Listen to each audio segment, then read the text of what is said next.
in everlasting life. John 17:3. Already busy with everlasting life. Lord, your presence is like heaven to us. And yes, we know it will be much, much more in heaven. Praise you for that, Lord. But we say thank you, Lord, for the privilege, for your absolute grace. For absolute grace, Lord, we could have been unbelievers, doing our own stuff now at this moment, just lying around in the house or whatever, driving to some mountain or some fishing place. But Lord, we are in your presence, knowing, acknowledging, realizing that your presence is heaven to us, the most important thing for us. Thank you, Jesus. And yes, Lord, we know it's not our great wisdom. It's your great grace. Thank you, Jesus.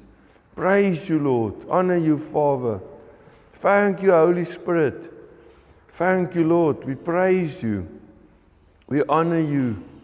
Thank you, Jesus. We know, Lord, that if we are finished here this morning, and we are not full of your life, then it means we are already full of ourselves. So we say, Lord, no, Lord. Empty us of ourselves, Lord. We're telling self, die now, quick death. We declare that in Jesus' name. And we will live for you, Lord. Focusing on your presence, on your voice, Lord. Not our own ideas and perspectives. Thank you, Jesus. Praise you, Lord. Praise you, Lord. Thank you, Jesus. Thank you, Lord. We praise you, Lord. Amen. Amen. Praise the Lord. Honor the Lord. I must immediately start preaching, because like I told Wayne earlier, my English got an airtime, not a lot of airtime. And MTN asks me more for English airtime, you know. Yeah, praise the Lord. So I must finish my sermon before my end time is gone, you know. And then I don't know where, has or have, or I don't know when, but anyway, so praise the Lord. You just realize we are in the present time, huh? You guys are here sitting, I'm standing here, we are here. We don't mean past, present, what, participle, what? We don't need that, those tenses. All right, praise the Lord. We honor the Lord. Huh? Our Father's heart is literally unmerited, undeserved, unearned. In Afrikaans is poor. To describe it to the Afrikaans people, I had to use the English this morning. Because it's only onverdiend. Onverdiend. Finish and klaar. No unearned, undeserved, you know. But that is how the Father's heart is towards us.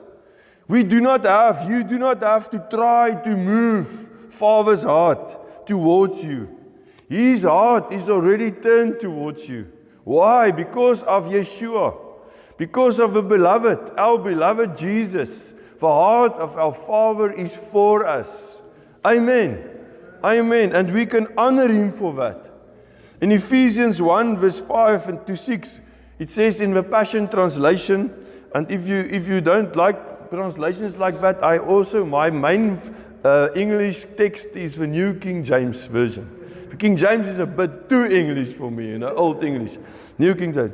But listen to how beautiful it's translated. It says, for it was always in His perfect plan to adopt us as His delightful children, through our union with Jesus, the Anointed One, so that His tremendous love that cascades over us would glorify His grace. For the same love He has for the beloved Jesus, He has for us. You know, I always say it sounds like sacrilege, you know, it sounds like you're saying it's impossible. But the same love for Jesus, the Father has for us. And I would not have believed it if it was not Jesus, who said it many times in John. No. For the same love He has for the beloved Jesus He has for us. And this unfolding plan brings Him great pleasure. The unfolding plan, unfolding the whole time. Maybe your vehicle gives you trouble or whatever. But we all unfold, not God's plan, but the enemy, né? But God already knew. So His unfolding plan of His goodness and His grace and His protection and His provision for us, that brings Him great pleasure. For us, we can declare this morning, it's all about the beloved. Huh? It's all about Jesus. You see, through Jesus, we have a right and we have the ability to stand up, to stand against the enemy. Because the enemy was not born yesterday. Huh? Some of his children were, but the enemy has been there for him very long. He's got a lot of experience. But there's one experience we can just remind him of. And that is the cross, huh? And the resurrection. And then immediately all his plans fall flat. No? And although he still do his best, the enemy, to speak unbelief and fear in every situation in our lives, we can talk back. Huh? When we were small children, maybe that was wrong, but it's right, but I mean, maybe it had a positive, negative effect on some people, you know. Most of us here are not totally born yesterday. So our parents loved us so much that they taught us. And part of it, teaching us was a stick, no? And hitting you with something. And that was because they love us. That was absolutely because they love us. Not that I'm saying you must swipe the stick the whole time. No. I think I gave Samuel maybe yeah. But he always knew it's possible, you know. He said not even two. But anyway. You know, the sound man and the board man, he must just sit there. He must not make talk back, you know. But you see, that thing that we learned when we were young, that you must not talk back. Huh? You must take it when it comes from an authority figure. It is 100%. But we must reveal it to you today, that the enemy's voice got no authority over your life. So you must talk back. You must tell him where he and all his ideas belong. Nah, very bad place. 2 Corinthians 10 verse 4 says, for the weapons of our warfare are not carnal, but mighty in God, for pulling down strongholds. Amen. Verse 5, casting down arguments and every high thing that exalts itself against the knowledge of God. Not the knowledge of a husband, the knowledge of God. Bringing every thought into captivity to the obedience of Christ. Praise the Lord. Huh? Praise the Lord. So we can declare with boldness. We can declare with boldness and in faith. We can declare Psalm 118. And there's so many other places. But I just chose Psalm 118. Otherwise, I'll make a list and we will be very long here. Verse 6 says, the Lord is on my side. I will not fear. What can man do to me? Verse 7, the Lord is for me and among those who help me. The Lord is for me and He helped me. Nah? He is my helper. John 14 verse 16 and 17 speaks about, John is talking about under the Holy Spirit, about the Parakletos. Nah? The Holy Spirit, the helper. He is our helper, He's our comforter, He's our advocate. And He is not only with us, He is within. Huh? Praise the Lord. Praise the Lord. He is within. He is within our skin and in our hearts. Huh? Praise the Lord. A good example or a type of what Jesus did for us is in the book of Ruth. Now, if you want to know where's Ruth, it's in Afrikaans, Joshua Rigters Rit. Joshua, Judges, Ruth. Now, you must learn that little phrases when you can easily get the place. Never search for it. But anyway, so he's literally a type of Jesus we find in the book of Ruth. Nah? A shadow, literally, like I read now here at the end of Ephesians 1 verse 6. And this unfolding plan brings him great pleasure. Ruth is like beautiful, pleasurable, unfolding plan of God. It's like a blueprint for what Jesus did for us. Everywhere. And I'm just going to touch a few things, but everywhere in Ruth, like in the rest of the Tanakh, the original Testament.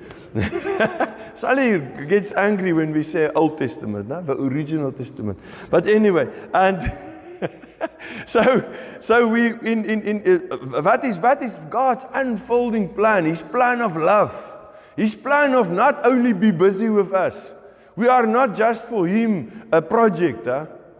Maybe we can say, yes, it's a project of love. But anyway, a huge project of love.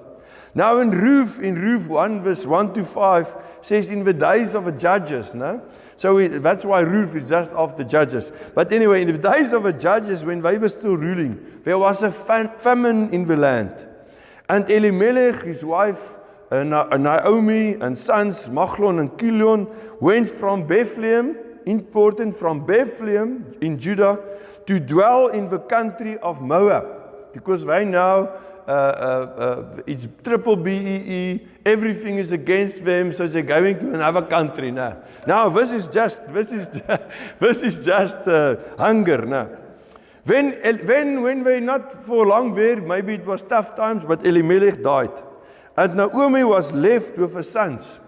And they took wives from the Moabites, Orpah and Ruth. I don't know if you say Orpah might be different, but don't teach me different. Orpah and Ruth. And after about 10 years, staying there in Moab, Machlon and Kilion also died. And then, from verse 6 to 20, then Naomi want to return to her country because she heard that the Lord provided bread for Judah. Good news. She heard good news. She got a WhatsApp. Say there's food again. The word just says she heard there's bread. So what does it mean? It rained. And the farmers cultivated the ground and they planted, They was not sitting anymore on, Araman's stoep. They were standing up and they were working and there was bread. And then she go and she wanted to go back now. And her 2 daughters-in-law went with her. They wanted to go with her. But on the way, Naomi said, "Go, return, each to her mother's house. May the Lord grant that you may find rest, each in the house of her husband." So she's trying to convince them to go back to their own people and so find a husband, In those days it was it was the way to survive for a woman, to get married. And but it's here where we must maybe stop each other and just say, in reality, there's only one man that can provide. And I will spell all 3 letters with capitals. There's only one man. A perfect man. That's why I can say my wife is now, for the first time in my life, with a perfect bridegroom. There's a perfect man who will provide for us. Just reminding that to each other. And twice she told them, "Turn back, my daughters."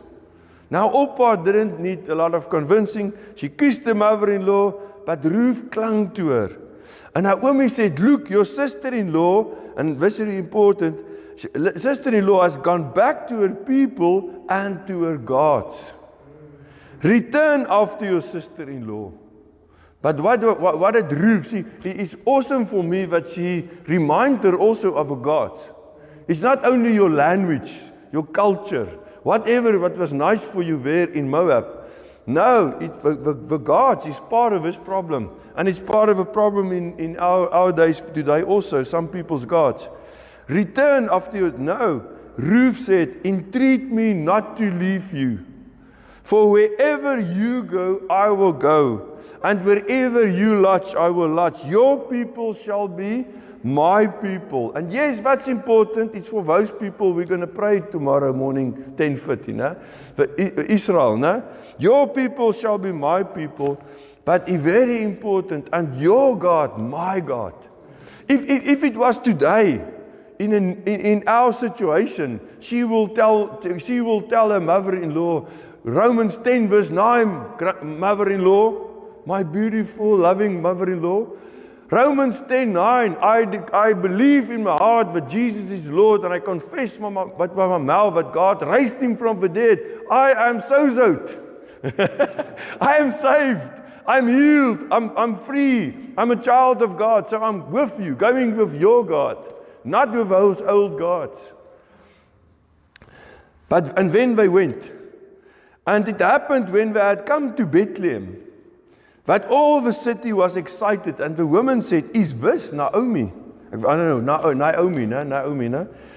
And Naomi means pleasant, in pleasant. Now if you go look in the English, it just says pleasant. But if you look up English word pleasant, that I know you will be shocked if you know I use a Afrikaans English dictionary.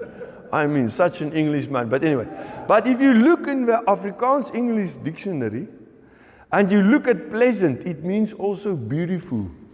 It means beautiful and friendly also, yeah, friendly and beautiful. So she was really a pleasant. They called her a pleasant woman. And she said, do not call me Naomi. She don't want to be called pleasant anymore. Call me Mara. And she go further and she said, for the Almighty, Shaddai, you all know El Shaddai, the Lord, the God Almighty, for the Almighty has dealt very bitterly with me. Now in this situation, I will jump from the sidewalk where I was busy tying my donkey, and I will shout at Naomi and say, don't be so negative, and don't speak against God, you know. Come on, all the charismatics will help me. And we will tell her, you cannot speak so negative, you know. And it's not God that wanted everything to happen to you that makes you so negative. No, come on, bitter woman, become sweet again, you know, or whatever. And we will shout at her. But you see, Naomi is speaking out, and despite her being negative, giving God says it's God that made the fault, you know. No, despite that, God still blessed Naomi. God still turned their lives around. You understand? It's so awesome for me. And the same word for call me bitter is in Exodus 15, verse 23. Where the Israelites, just after they went and they were in the desert, and when they get to Mara and there's bitter water, huh? That's that same word, that same bitterness that we fought about. No? Ruth too. Naomi told Ruth of Boaz, the family member of great wealth. She told her about him, but it doesn't say she gave more information. She just told her about this family member of great wealth. But Ruth went to the field to go and pick up, you know, to glean after the reapers, it says, no? And Boaz saw her. She happened that she's in Boaz, one of Boaz's lands, you know, his fields. And he asked his servant. Now that already gives me a great respect for Boaz. He's not a scared man. He's a man that can see, you know.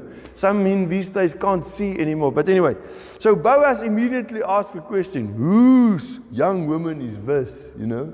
He see at least, you know. And as they told him, he said to Ruth, do not go to glean in another field, nor go from here, but stay close to my young women, you know, the ladies that work for him. I commanded the young men not to touch you, and when you are thirsty, go to the vessels and drink. So he told her, yes, you're just picking up, but you are now royalty here, you know, you're around our fields, you know. It has been fully reported to me, he told her, all that you've done for your mother-in-law, but because remember now, he's family of him, no? And nobody switched to TV, or nobody's watching rugby enough or cricket, like Peter. So everyone is talking to each other, you know. They know the stories, and he heard. He said, everything you've done for your mother-in-law, the Lord repay your work, and a full reward be given to you by the Lord God of Israel, under whose wings you have come for refuge. She came for refuge under the wings of the Almighty. And before all of you started to say Psalm 91, I want to read the first 4 verses. He who dwells in the secret place of the Most High shall abide under the shadow of Almighty. I will say of the Lord, He is my refuge and my fortress, my God. In Him I will trust. Surely He shall deliver you from the snare of a fowler, from the perilous pestilence. He shall cover you with His feathers, and under His wings you shall take refuge. His truth shall be your shield and your buckler. Amen. That is literally what he's saying to her. And praise the Lord for that. When Boaz said to her at mealtime, come here and eat of the bread. So she's really, she's like in a luxury bus somewhere, or a plane. She's sitting in first class here. And he told her, come here and eat of the bread and dip your piece of bread in the vinegar. And now, it don't sound nice for us, but think about chutney or mayonnaise. But anyway, and he also told his workers to take grain from the bundles and let it fall purposely for her. When in Ruth 3, Naomi told Ruth to wash. She told her to wash, anoint herself with perfume, and put on her best garment, and go down to the threshing floor of Boaz. Your husband is smiling the whole time. I'm just warning you, I'm not warning you. And the threshing floor of Boaz. And when he lies down, you shall go in, and cover his feet and lie down. After Boaz had eaten and drunk, and his heart was cheerful, he went to lie down, and she came softly and covered his feet and lied down at his feet. Now, between brackets, John 12 verse 1, 6 days before the Passover, Jesus came to Bethany where Lazarus was, who had been dead, whom he had raised from the dead. Then Mary took a pound of very costly oil, anointed the feet of Jesus, and wiped his feet with her hair. And the house was filled with the fragrance of the oil. And I want you to realize, this is not, yes, it was a relationship between a man and a lady, an older man and a young lady. But this is so much more precious. If we read it and we realize, the Lord says, I want to love you. I want you to lie at my feet. I want you to be like Mary, with the fragrance of your love, with the fragrance of your worship. I want you to come into my presence, because you are my beloved. The beloved is telling each one of us. He wants us to be in His presence, so that the house was filled with the fragrance of the oil. Still, at midnight, Boaz was startled, and there a woman was lying at his feet. And he said, who are you? So she answered, I'm Ruth, your maidservant. Take your maidservant under your wing. The English translated under your wing. The same word is translated in Ezekiel 16:8. Spread the seam, not the wing, spread the seam of your garment over me. In Ezekiel 16:8, spread the seam of your garment over you. And that takes us again, we each now and then against between brackets. Between brackets again, Luke 8:44. She came from behind and touched the border of his garment. And immediately her flow of blood stopped. She declared to him in the presence of all the people the reason she had touched him, and how she was healed immediately. And he said to her, that's the woman with the issue of blood, and he said to her, daughter, be of good cheer. Your faith has made you well. Go in peace. You hear this? Immediately the same situation. As that lady, that woman came to Jesus, she touched the hem of his garment, and she was healed. Ruth was literally, that was her moment of healing, of becoming not only a wife, a woman again, but she became, no, not yet then, but she became secure in her future.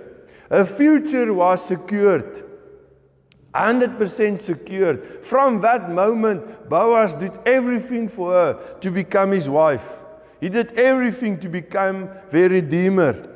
Hebrews 9 verse 12. Let's first read back again to Ruth 4. Boaz went to speak, after this now, Boaz went to speak to the supposedly first Redeemer.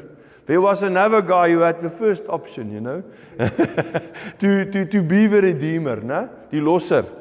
And so Boaz went to speak to this guy, but the guy said, I cannot redeem it for myself, lest I ruin my own inheritance. He's not worth a redeemer, you understand? He wants to protect his money in his situation. He don't want to save his people. Good, Boaz was glad. So Boaz was now the redeemer. And he gave his sandal as confirmation, we read. That was the way they do it. That was like an email you get with a tax invoice, VAT number, everything. Sandal. Now, between brackets, you're going to say I'm between brackets again. Hebrews 9:12, not with the blood of goats and calves or sandals we can put in, but with his own blood he entered the most holy place once for all, having obtained eternal redemption. Eternal redemption Jesus did for us. Amen. He went to the guy who fought. He's the ruler of this earth. He's the one who can do with us what he wants to do. Jesus went to it. He went down even to his little hole he's staying in. And he went and declared victory for us. Not just for him, he declared victory for us and everything and everyone around us in our lives. Ruth 4 verse 11, and all the people who were at the gate and the elders said, we are witnesses. May you prosper in Ephrata and be famous in Bethlehem, they told Boaz. Who do you think is the most famous person of Bethlehem? Of Bethlehem, Ephrata. The most famous one is Yeshua, the beloved one, the Redeemer. He is really famous. You can walk everywhere. Sometimes I ask people when I throw petrol to me, diesel, sorry. But anyway, I will be mad at myself. But anyway, diesel into my car. And everywhere I ask people immediately, do you know Jesus? And yes, 99.9% people in South Africa say, yes, I know him. When I say, no, not know about him. Do you have a relationship with him? Do you read his word? Do you hear his voice? Do you speak to him? When you get angry, and very important, when you are happy, who's the first one you think about to share it with? Amen. And I think I've told you before, but I was so used to, when Ivana was still here, I was so used to sharing with her stuff, When I went to the farm and I see something, I don't think once we were monkeys, two little monkeys, and the one throw the other one with something. And literally, you're not going to believe me, but literally, that one pick it up and you throw it back. These guys are playing ball now. And I was part of a court. But anyway, and I want to grab my phone. Why? Because I want to show you, And well, the scene was over.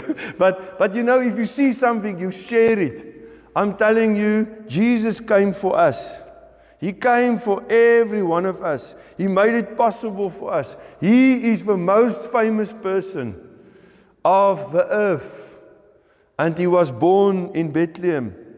Verse 14 of Ruth 4 says, then the woman said to Naomi, blessed be the Lord who has not left you this day without a close relative, and may his name be famous in Israel. And may he be to you a restorer. We're saying that now to Naomi about Obed, the little boy that was born. And may he be to you a restorer of life and a nourisher of your old age. Also the neighbor woman gave him a name. There is a son born to Naomi. And they called his name Obed. Obed come from Abba. That means to serve. And it is even used sometimes for a worshipper. For a servant, serving the Lord. To serve the Lord, to serve him with worship. Obed was a server. His father, he is the father of Jesse, the father of David. And the interesting thing is at the end, just saying interesting sake, that Ruth is only one of 4 women who is named in the genealogy of Jesus. No? Only one of 4. Actually, one of 3, because one of them, Bathsheba, is not named by her name. She is just named by the wife of Isai. Now, Uriah, no, that was killed by David. It's not saying everything, but we know. Those who know, you know. So it shows you the Bible is not trying to put the bad stuff out. It's there in the light. It comes to the light, no? But Ruth is one of 4 women, but Ruth is one lady who tells us how to come to the King. Come to Him with love. Come to Him with all the love you can muster. And when you realize, like me, I do not have enough love, you say, oh, thank you, Lord, that you are within me. It is, number 1, in the first place, with your faith that I am believing. It is your faith that I need for everything, not my faith. Mine is a mustard seed. I need your faith. And in the same sense, I've got your love, Romans 5:5, and yes, it is with your love that I love you, Lord. With your love. Amen. Amen.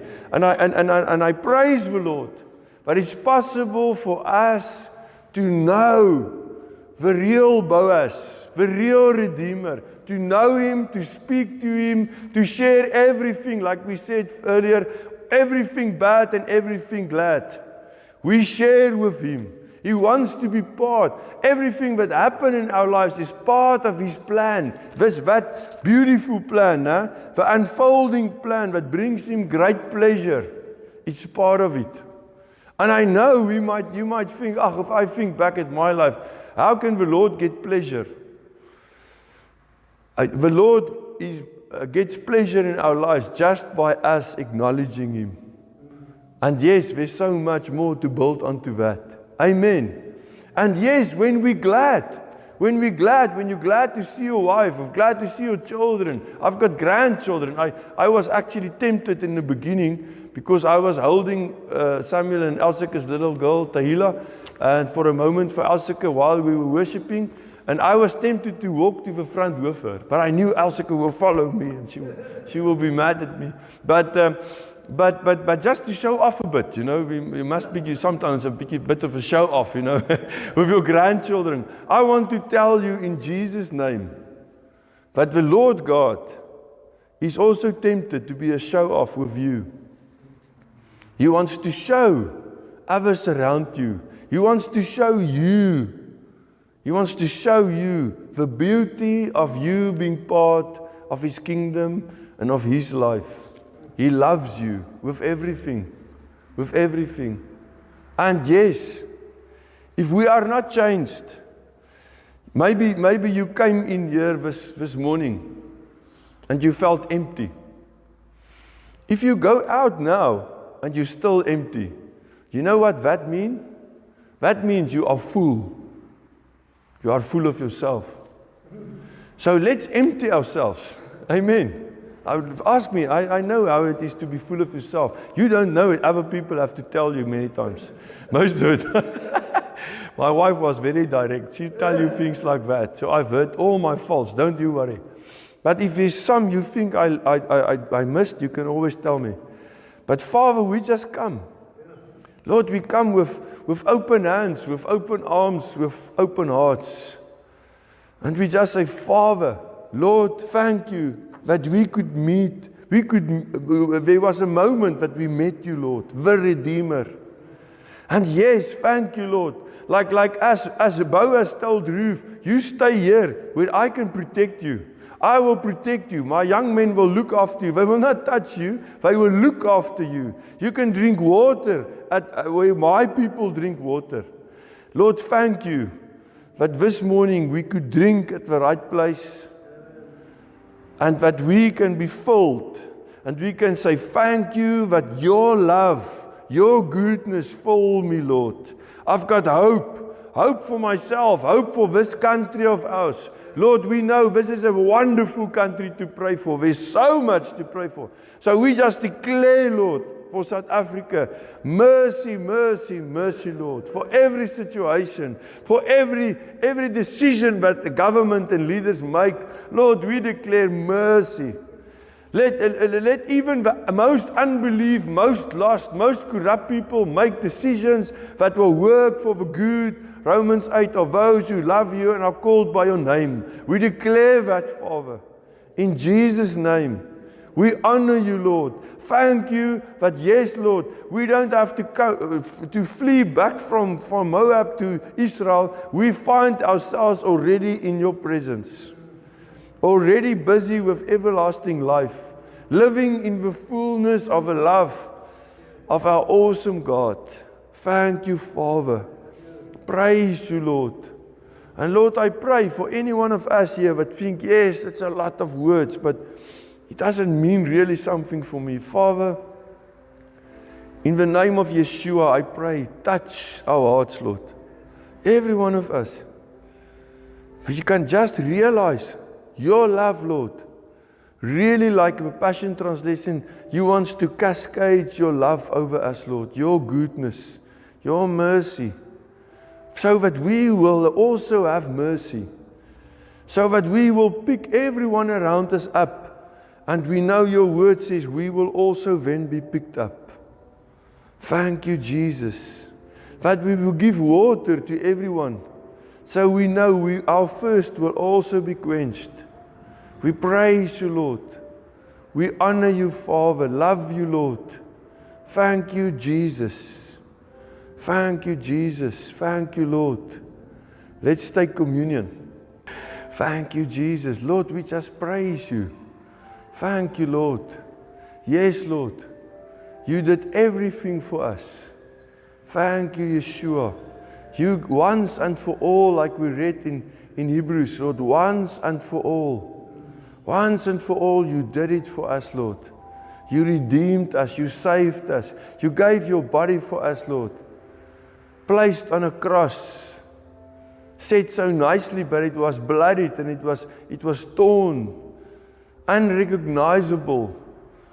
And all for us, Lord. We take it this morning and we hold up your body and we say, thank you, Jesus.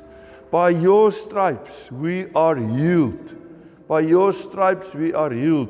Sorry, your name again? Rita. Father, we declare over Rita's back and we say, back, you straighten up. Pain, we say go. Doesn't matter what it is. Doesn't matter whatever. We declare that Rita's back will be 100%. Because by your stripes, Lord, we are healed. 100% healed. We praise you, Lord Jesus. Thank you for your body, Lord. Thank you, Jesus. Thank you, Jesus. Praise your name. Praise your name. Thank you, Lord. And thank you, Lord, for your precious blood. Your blood, Lord. The blood of a perfect offering lamb. And we honor you, Lord. Thank you. Thank you, Lord Jesus, that because of your blood,